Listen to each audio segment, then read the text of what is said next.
নমস্কাৰ জ্ঞান বিজ্ঞান চেনেলৰ আন এটা ভিডিঅ'লৈ সকলোকে স্বাগতম জনালোঁ। আমি সকলোৱে জানো যে গীতিকাৰ, নাট্যকাৰ, কবি, স্বাধীনতা সংগ্ৰামী, অসমত চলচ্চিত্ৰ নিৰ্মাণৰ বাটখুটীয়া ৰূপকোঁৱৰ জ্যোতিপ্ৰসাদ আগৰৱালাৰ মৃত্যু দিনটো শিল্পী দিৱস হিচাপে পালন কৰা হয়।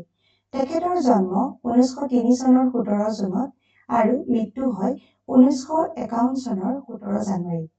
অসমীয়া সাহিত্য আৰু সাংস্কৃতিক ক্ষেত্ৰখনলৈ জ্যোতিপ্ৰসাদ আগৰৱালাই অনেক অৱদান আগবঢ়াই গৈছে। আজি আমি জ্যোতিপ্ৰসাদ আগৰৱালাদেৱৰ বিষয়ে কিছুমান তথ্য আগবঢ়াম, যিবোৰ কুইজ প্ৰতিযোগিতাৰ বাবেও অতি উপযোগী। গতিকে আহকচোন ভিডিঅ'টো আৰম্ভ কৰোঁ। আমাৰ প্ৰথম প্ৰশ্নটো হ'ল জ্যোতিপ্ৰসাদ আগৰৱালাৰ কিমান চনত জন্ম হৈছিল? জ্যোতিপ্ৰসাদ আগৰৱালাৰ জন্ম হৈছিল 1903 চনৰ 17 জুন তাৰিখে। শিল্পী দিৱস কোন তাৰিখে পালন কৰা হয়? শিল্পী দিৱস 17 জানুৱাৰী তাৰিখে পালন কৰা হয়। জ্যোতিপ্ৰসাদ আগৰৱালাৰ পিতৃৰ নাম কি আছিল? তেওঁৰ পিতৃৰ নাম আছিল পৰমানন্দ আগৰৱালা। জ্যোতিপ্ৰসাদ আগৰৱালাৰ মাতৃৰ নাম কি? জ্যোতিপ্ৰসাদ আগৰৱালাৰ মাতৃৰ নাম আছিল কিৰণময়ী দেৱী। জ্যোতিপ্ৰসাদ আগৰৱালাই ৰচনা কৰা প্ৰথম নাটকখনৰ নাম কি? তেওঁ ৰচনা কৰা প্ৰথম নাটকখনৰ নাম হ'ল শোণিত কুঁৱৰী। জ্যোতিপ্ৰসাদ আগৰৱালাই চেমনীয়া কালতে ৰচনা কৰা নাটকখন কি? জ্যোতিপ্ৰসাদ আগৰৱালাই চেমনীয়া কালতে অৰ্থাৎ 14 বছৰ বয়সতে ৰচনা কৰা নাটকখন হ'ল শোণিত কুঁৱৰী। জ্যোতিপ্ৰসাদ আগৰৱালাই ৰচনা কৰা একমাত্ৰ উপন্যাসখনৰ নাম কি? জ্যোতিপ্ৰসাদ আগৰৱালাই ৰচনা কৰা একমাত্ৰ উপন্যাসখনৰ নাম হ'ল আমাৰ গাঁও। জ্যোতিপ্ৰসাদ আগৰৱালাই উচ্চ শিক্ষা ল'বলৈ কলৈ গৈছিল? তেওঁ উচ্চ শিক্ষা ল'বলৈ গৈছিল এডিনবৰা বিশ্ববিদ্যালয়লৈ। প্ৰথম অসমীয়া কথাছবি নিৰ্মাতা কোন? প্ৰথম অসমীয়া কথাছবি নিৰ্মাতা হ'ল জ্যোতিপ্ৰসাদ আগৰৱালা।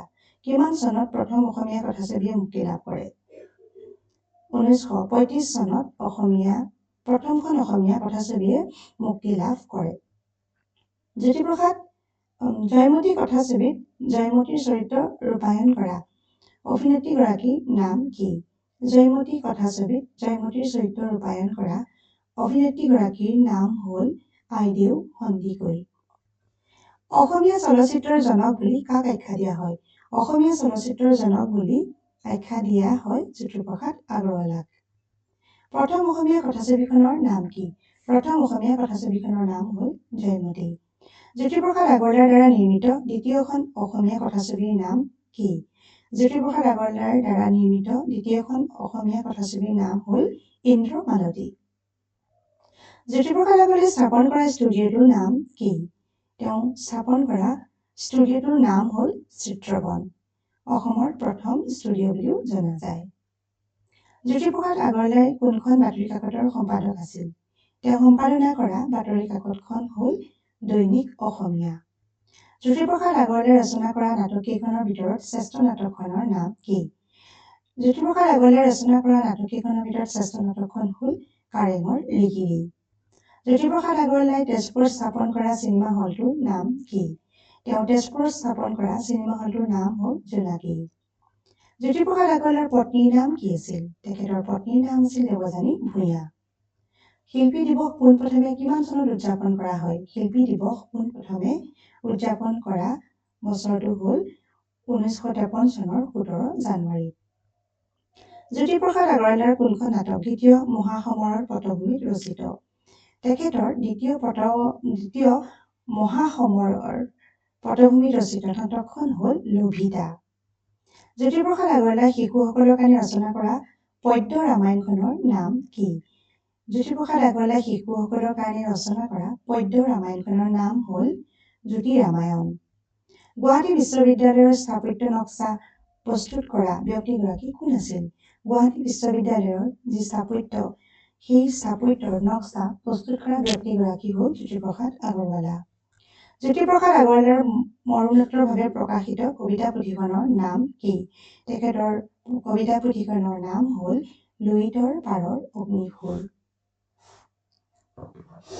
ৰূপকোঁৱৰ বুলি কাক আখ্যা দিয়া হয়? ৰূপকোঁৱৰ বুলি আখ্যা দিয়া ব্যক্তিজন হ'ল জ্যোতিপ্ৰসাদ আগৰৱালা।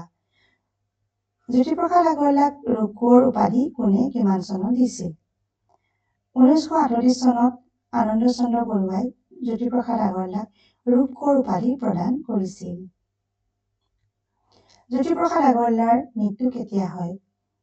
জ্যোতিপ্ৰসাদ আগৰৱালাৰ মৃত্যু হৈছিল 1951 চনৰ 17 জানুৱাৰীত। জ্যোতিপ্ৰসাদ আগৰৱালাৰ স্মৃতি ৰক্ষাৰ্থে ডাকটিকট কেতিয়া মুকলি কৰা হৈছিল? জ্যোতিপ্ৰসাদ আগৰৱালাৰ স্মৃতি ৰক্ষাৰ্থে ডাকটিকট মুকলি কৰা বছৰটো হয় 2004 চন।